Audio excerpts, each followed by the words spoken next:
এই তো এসে গেছি। না না, কোনো বার্থডে সেলিব্রেশন নিয়ে নয়, আইবুড়ো ভাতের কেক কাটিং নিয়ে। এদের কথা আর কী বা বলি, অঙ্কিতা, সৌমেনদা, আর সাথে রয়েছে রোদ্দুর।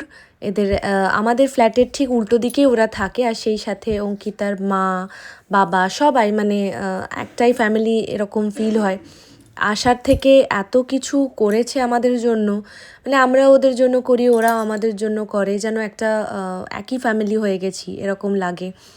তো আমাদের জন্য কত সুন্দর করে দেখো খাওয়া দাওয়া সব কিছুর আয়োজন করেছে, সাথে একটা কেকও এনেছে, সেটাকে আবার কাট করলাম। খুবই একটা কি বলবো, এই সমস্ত মানুষজন যারা নতুন করে এখন জীবনের সাথে জুড়ছে এবং এত ভালোভাবে জুড়ছে যে দেখে নিজেকে খুব ব্লেসড মনে হয়, এবং ভগবানকে সাথে সাথে থ্যাঙ্কসও করি যে এত নতুন নতুন মানুষের সাথে এত ভালো একটা সম্পর্ক তৈরি হচ্ছে, যেন সারা জীবন সমস্ত মানুষের সাথে এইভাবেই ভালো সম্পর্কই তৈরি হয়।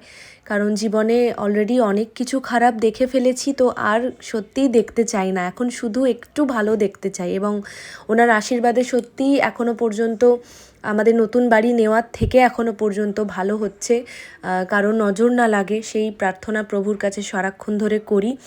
ওরাও যেন খুব ভালো থাকুক, আমরাও যেন খুব ভালো থাকি, এইভাবেই যেন বন্ডিংটা থাকে, পড়োশি হয়ে নয়, একটা ফ্যামিলির মতো করে যেন সবসময় থাকতে পারি, যতদিন একসাথে থাকবো, এটাই প্রার্থনা।